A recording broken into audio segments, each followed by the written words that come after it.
Uma boa noite a todos. Como foi comentado ali no início, então eu me chamo Nelson Augusto Mendes e vamos falar um pouquinho sobre enfermagem na urgência e emergência. Um tema bem importante nessa época que nós estamos vivendo de crescimento da nossa área da enfermagem.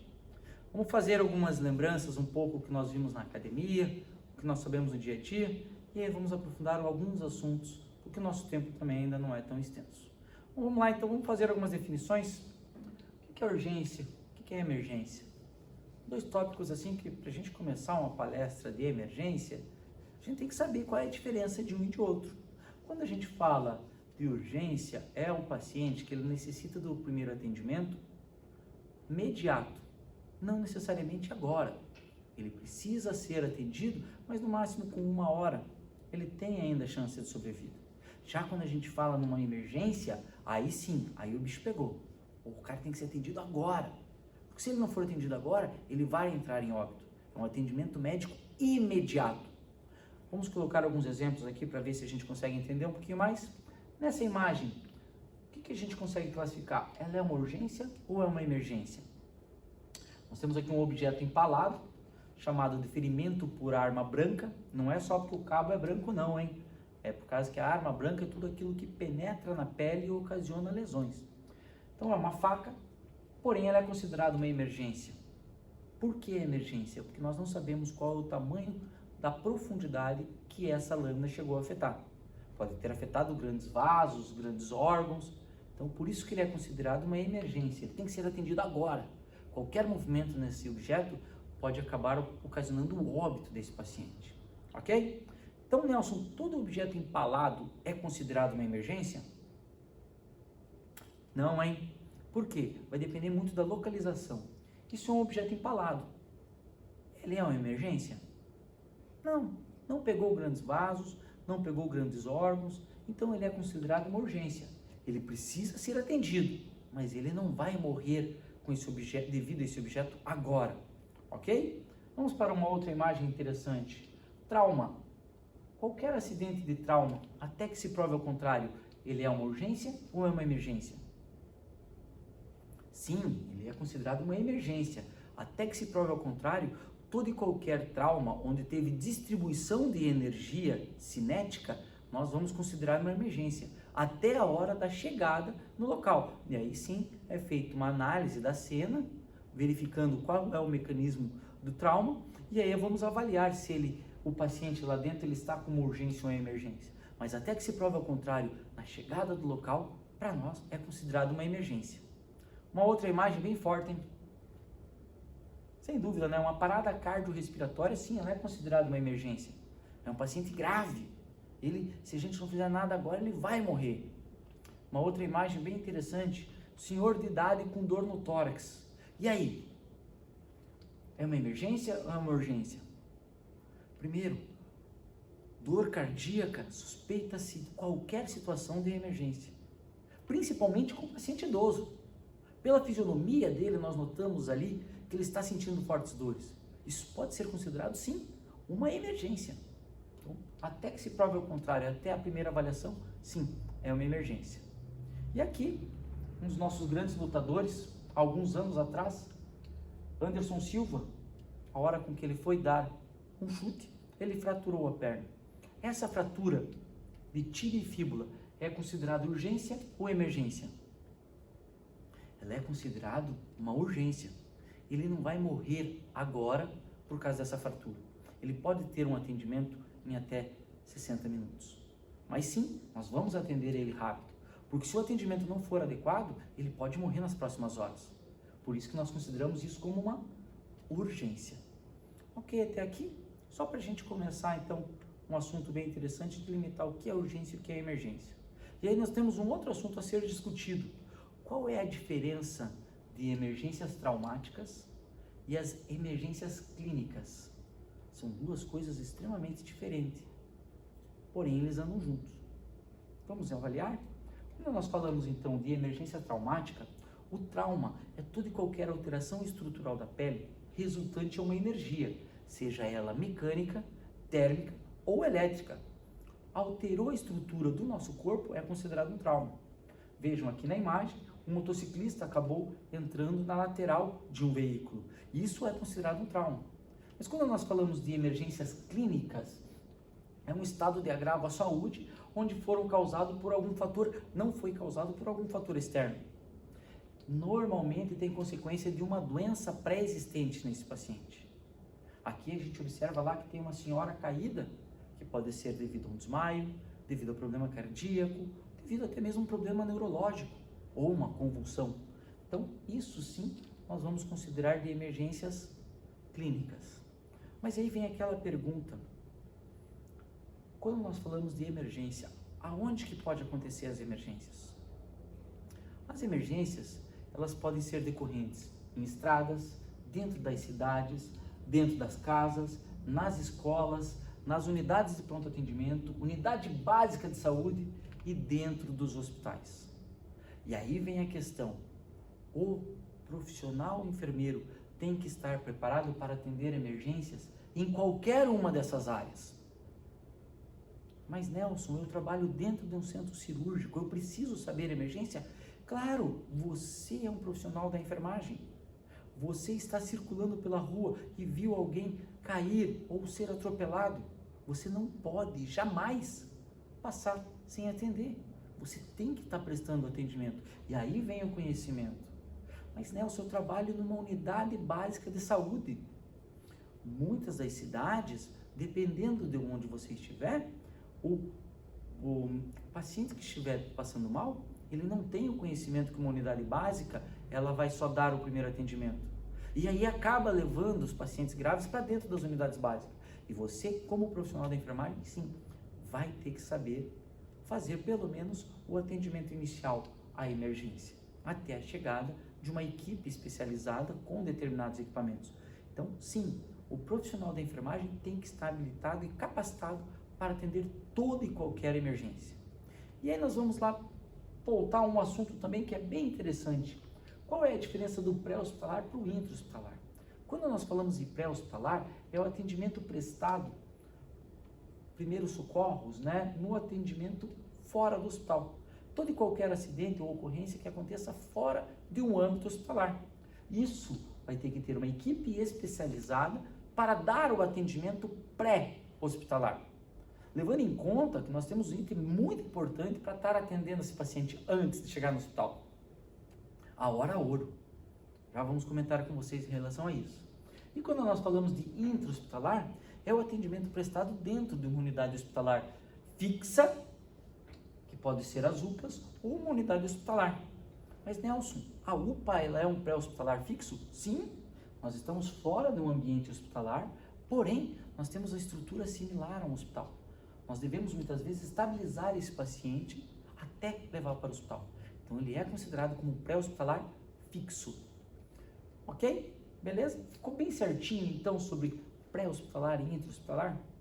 Nós vamos agora dar alguns focos de atendimento no pré-hospitalar e lá no intra-hospitalar. Mas antes disso, qual é o papel do enfermeiro no atendimento pré-hospitalar? Segundo a portaria 2048, o enfermeiro assistencial é responsável pelo atendimento de enfermagem necessário para a reanimação e estabilização de pacientes no local ou durante o transporte.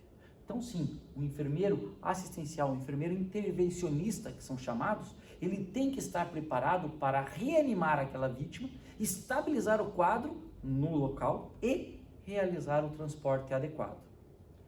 Por isso que a capacitação desse profissional é fundamental.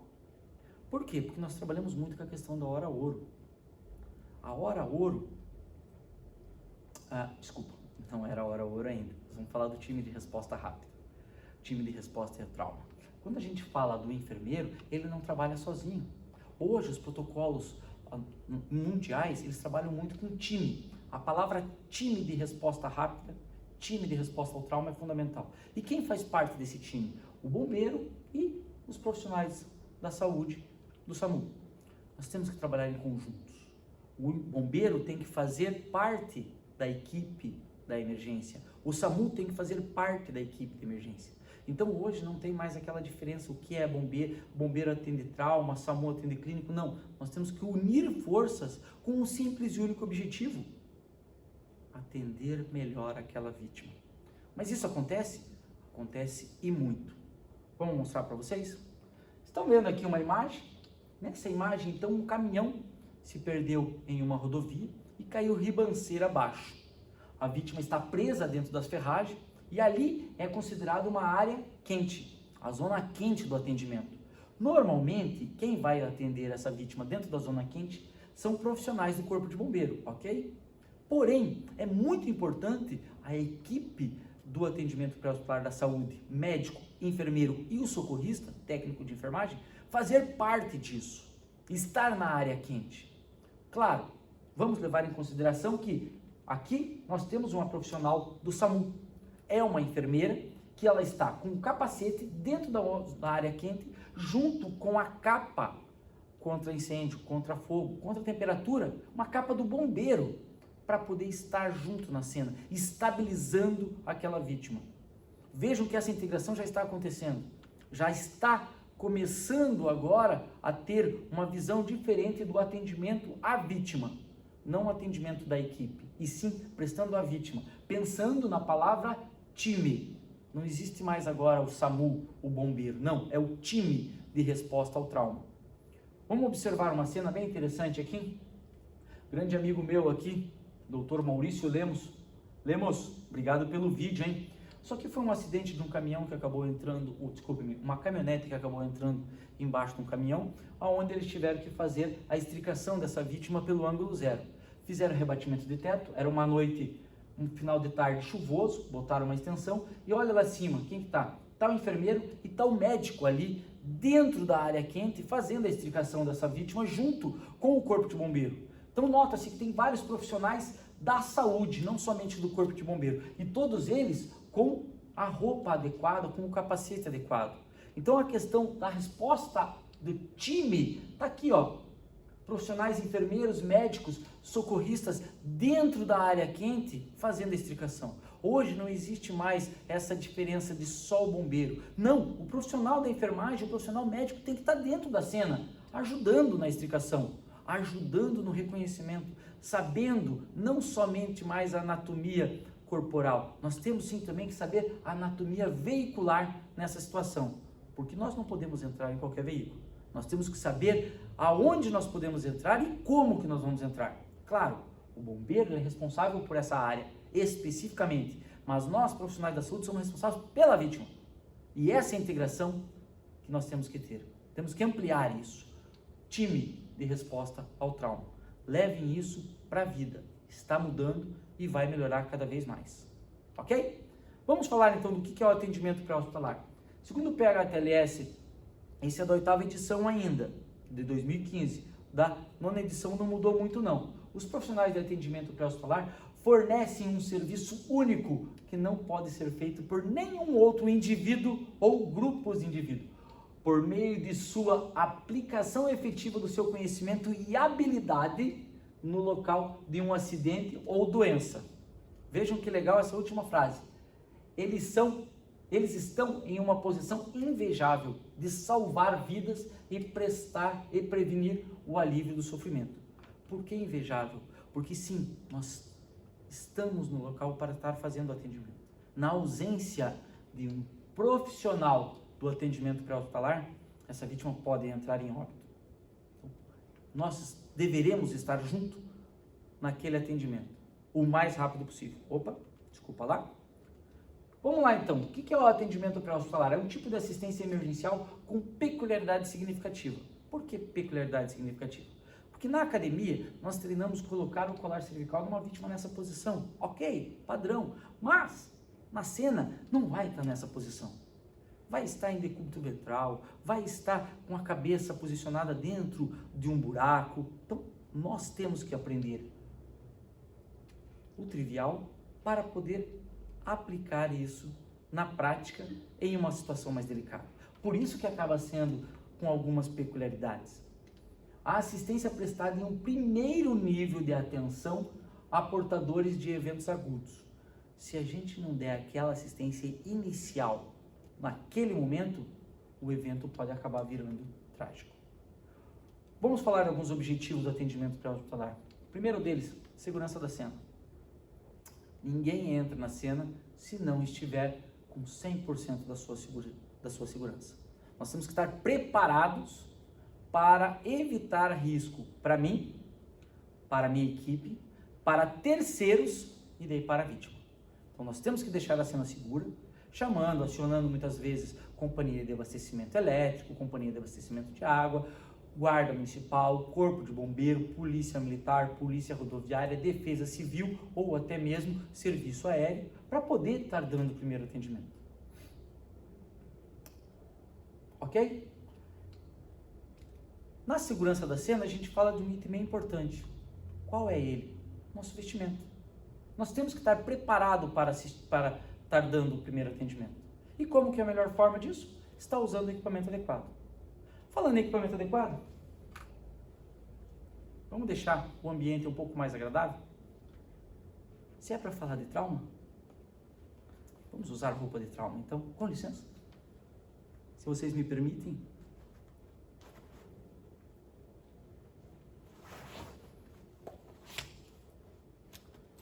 Calma. Agora sim. Agora eu fico mais à vontade. Agora eu estou mais à vontade para falar de trauma. Padrão. Pronto. Vamos continuar? Beleza. Segurança da cena. Por que é muito importante nós estarmos com o vestimento adequado? Porque eu não posso estar utilizando um jaleco. Eu não posso estar utilizando um macacão sem manga ou simplesmente uma regata. Eu tenho que estar com meus braços protegidos. Eu tenho que estar utilizando também o meu dispositivo de segurança facial, óculos e também um capacete, dependendo da cena. Se nós estamos entrando numa área quente, minha segurança também é utilizar o quê? Um macacão anti-chamas do corpo de bombeiro. Depois que eu fiz isso, vamos fazer intervenções avançadas, protocoladas em um menor tempo possível. Eu não vou ficar enrolando muito com aquela vítima na cena. Eu tenho que desenrolar e sair o mais rápido possível. Porque no pré-hospitalar, eu não vou conseguir dar assistência completa. Eu vou dar só o primeiro atendimento. Superar as dificuldades do ambiente hostil, chuva, vento, barranco, água, tenho que estar superando isso e, claro, entregar a vítima ao serviço de referência em condições para tratamentos definitivos. Eu tenho que estabilizar melhor aquela vítima para poder deixar ela lá, para daí sim, lá eles vão poder fazer todos os exames e tratamentos definitivos. Mas para isso acontecer, o trauma preza muito por uma palavra chamada the gold hour, a hora ouro. O que é a hora ouro? Nós temos o tempo de 1 hora após o sinistro para deixar esse paciente dentro do hospital. E como funciona isso? A partir do momento que a pessoa tem o incidente, 10 minutos é o tempo com que recomenda-se para fazer a ligação e chegar à ambulância, chegar ao serviço pré-hospitalar. E aí, trabalhamos mais um curto espaço de tempo para dar o primeiro atendimento no local e mais um curto espaço de tempo que é o equivalente a 10 minutos para estabilizar a vítima. Nesse tempo, já se passaram meia hora do incidente. É tempo, hein? Eles dão em média 10 a 15 minutos para realizar o deslocamento da cena até o serviço hospitalar. E aí, em média, de 20 minutos para estabilizar essa vítima dentro do hospital. Se necessário, encaminhar para uma UTI, centro cirúrgico e realizar os exames adequados. Então, isso daqui é crucial para o nosso meio. Por que isso? Porque aqui ele mostra bem direitinho, dados epidemiológicos, a trilogia, a trimodal, né, distúrbio trimodal da morte no trauma. Como que ele funciona aqui? Na hora ouro, 80% dos sinistros, das mortes acontecem na primeira hora, se não for dado o primeiro atendimento. Quanto mais rápido for o atendimento ao trauma, menor o impacto para aquela vítima. Então tá aqui, ó, imediatamente morrem as pessoas se a gente não der o primeiro atendimento adequado. Se a gente chegar e conseguir estabilizar essa vítima, as chances delas morrerem são bem menores. Faça o atendimento rápido para poder tentar se enquadrar na hora ouro. E como que a gente faz o atendimento? Bom, os protocolos então falam lá de letra A, vias aéreas, letra B, respiração, letra C, circulação, D, estado neurológico e exposição da vítima. Isso daqui é o protocolo do PH-TLS de 2015. Mas calma lá, 2015 sofreu alteração para 2018? Sofreu. Em 2018 saiu um novo protocolo onde ele fala lá sobre controle de grandes hemorragia, a tal do exsanguinamento. Se a pessoa está sangrando muito, ela vai ter uma parada cardíaca e nós não vamos conseguir restabelecer isso.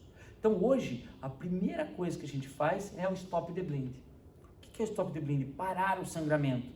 Indicações fala-se que no primeiro momento teve grandes hemorragias, controle, faça pressão direta sobre o ferimento, até a equipe de saúde chegar. A equipe de saúde chegou, nós temos várias técnicas que foram desenvolvidas nesse último protocolo de 2018, onde ele fala para fazer o controle da hemorragia. Eu trouxe uma para vocês aqui só para ter uma ideia sobre realizar pressão de pulso direto sobre o local. Então, se ele tem um sangramento na perna, faz pressão em femoral. Se ele tem um sangramento na mão, faz pressão em radial.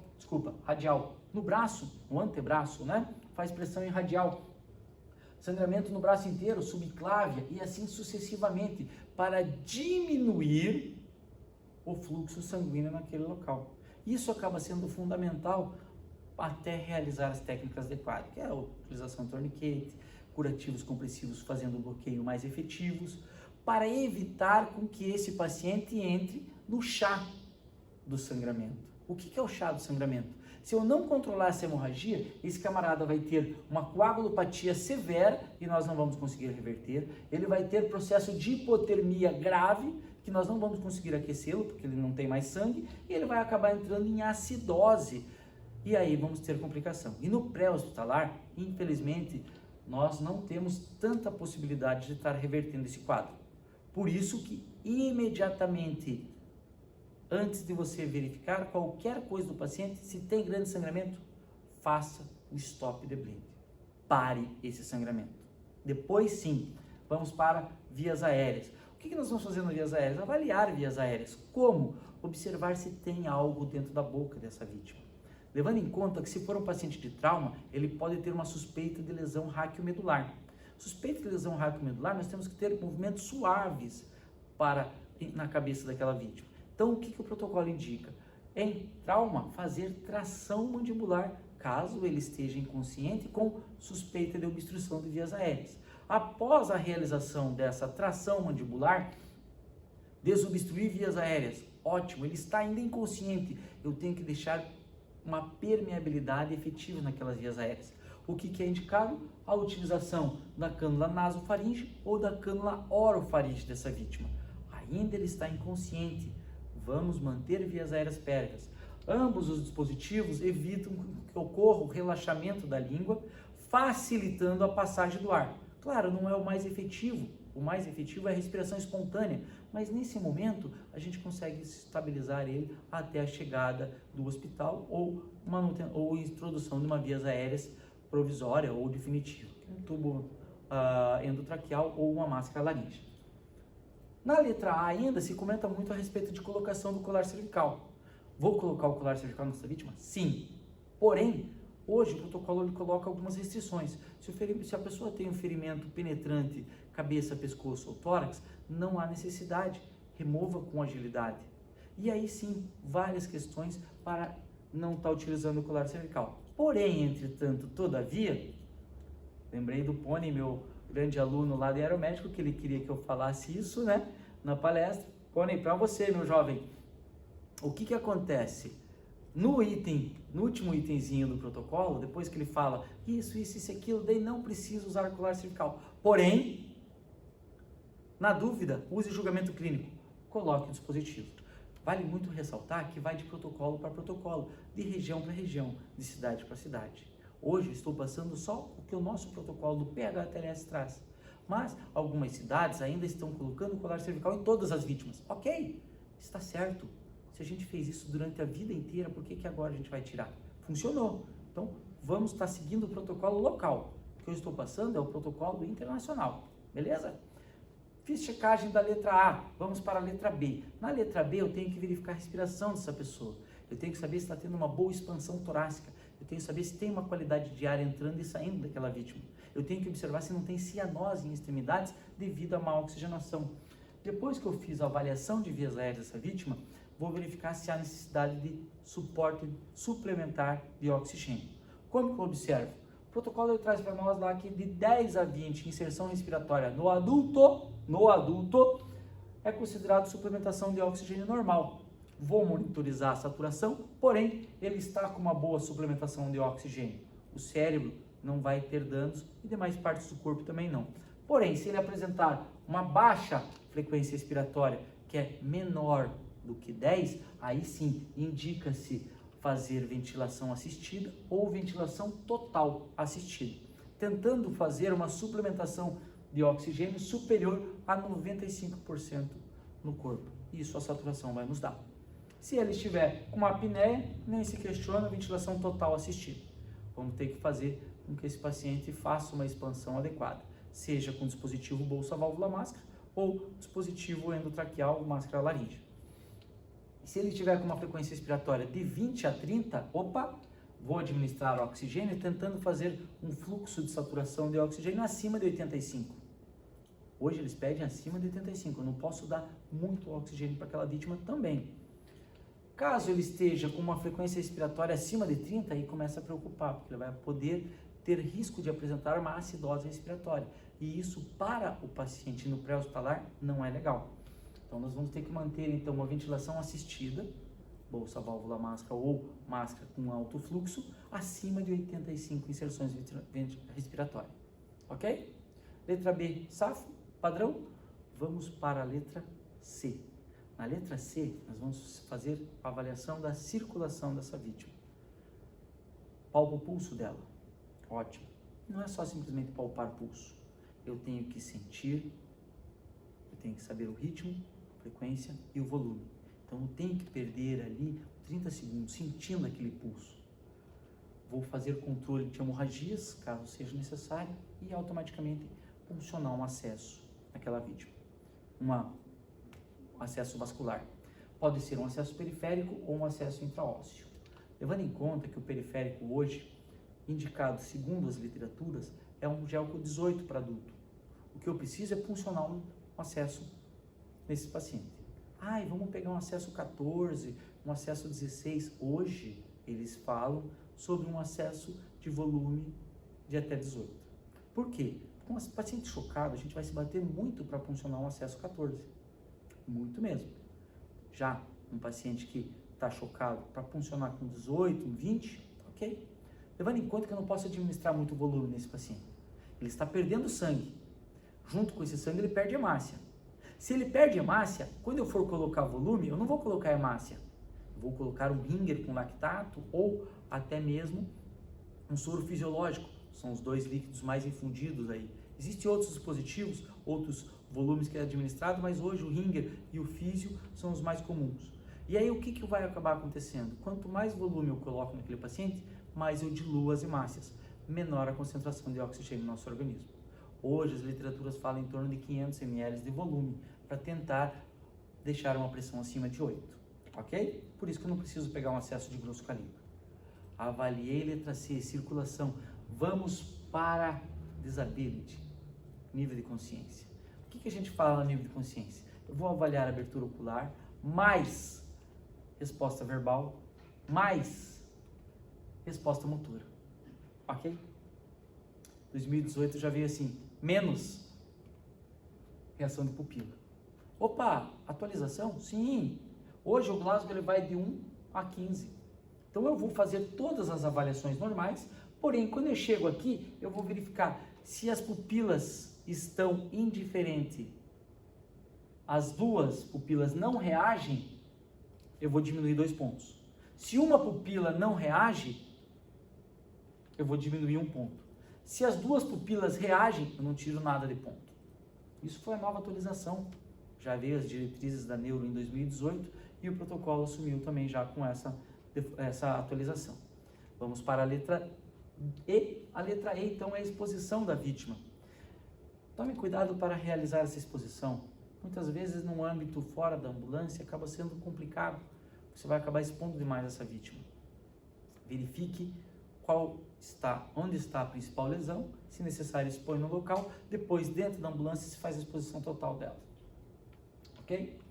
Realizei a abordagem primária, boto dentro da ambulância, abro os dedos lá para o pronto-socorro. Essa vítima tem que ser levada rápida. Uma das considerações muito importantes é caso ela esteja com um tempo maior de 30 minutos de distância no hospital, é indicado estar chamando o serviço de suporte aeromédico para dar a remoção até desse paciente.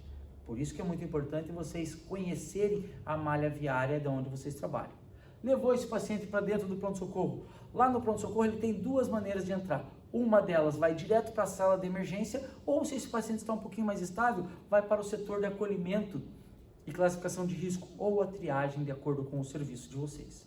No setor de acolhimento, com classificação de risco, ou até mesmo a triagem de Manchester, o enfermeiro ele vai ser específico para estar dentro daquela atividade, vai fazer uma anamnese rápida daquele paciente, vai classificar ele de acordo com a sua gravidade, colocando pulseiras ou até mesmo sinalizando no sistema qual é a gravidade desse paciente. Por quê? Quanto mais grave, mais rápido ele deve ser atendido. Ou ele pode entrar direto na sala de emergência. E aí sim, entrou na sala de emergência. Vamos aprender então a fazer na sala de emergência atendimento.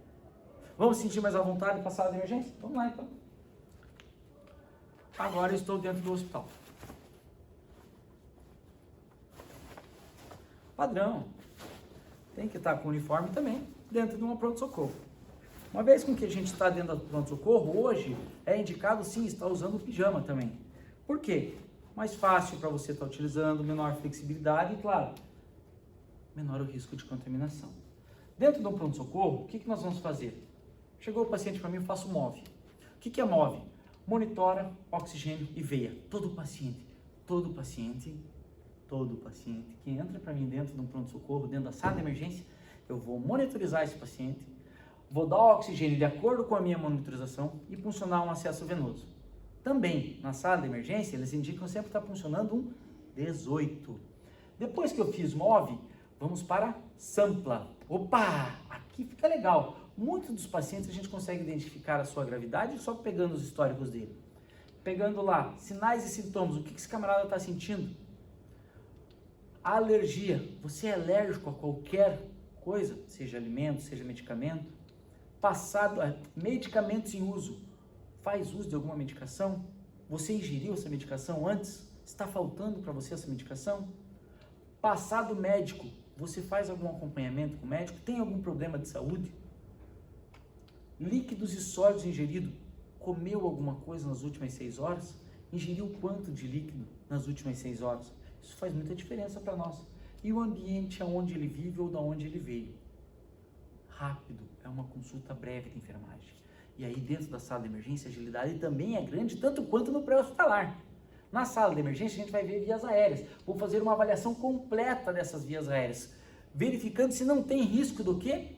Broncoaspiração.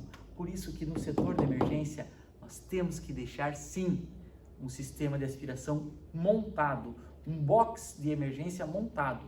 Se for necessário, aspira esse camarada. Sonda rígida, sonda flexível, vai o que você tiver no serviço, mas deixa montado na sua parede da rede de oxigênio. Um outro fator muito importante que acontece na sala de emergência é a questão da postura desse paciente.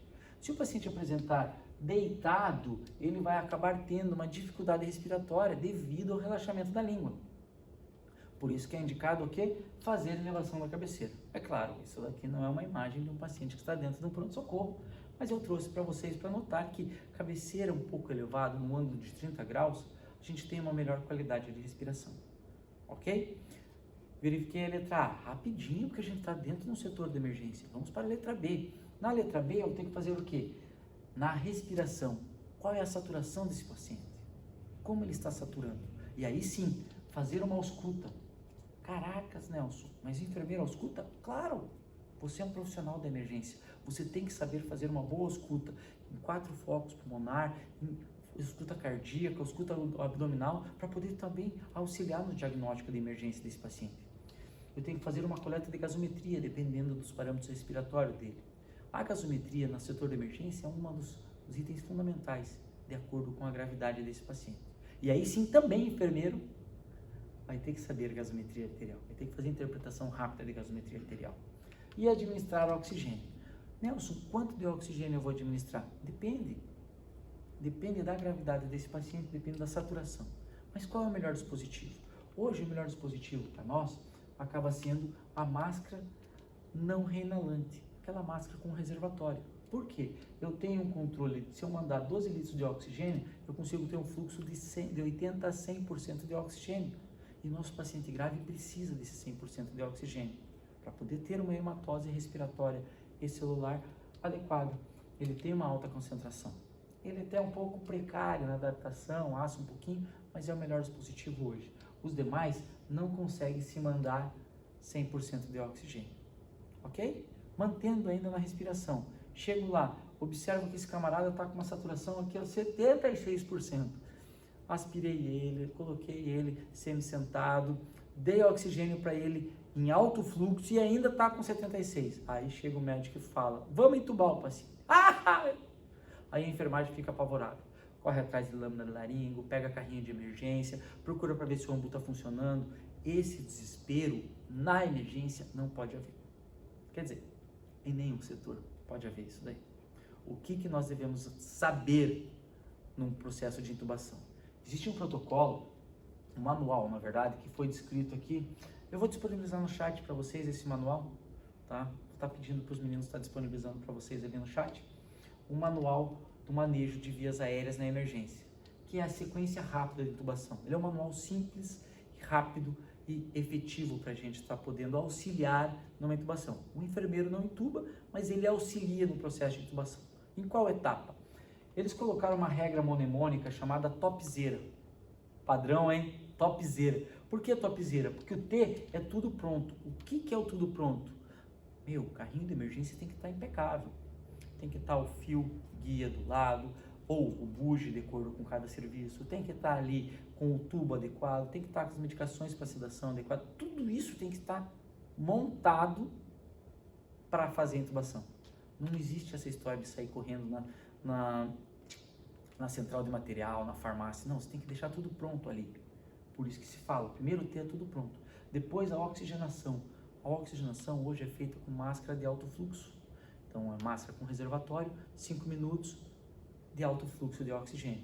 Deixou os 5 minutos de alto fluxo, vamos para otimizar o paciente. Primeiro, otimizar, vou fazer com que ele fique relaxado.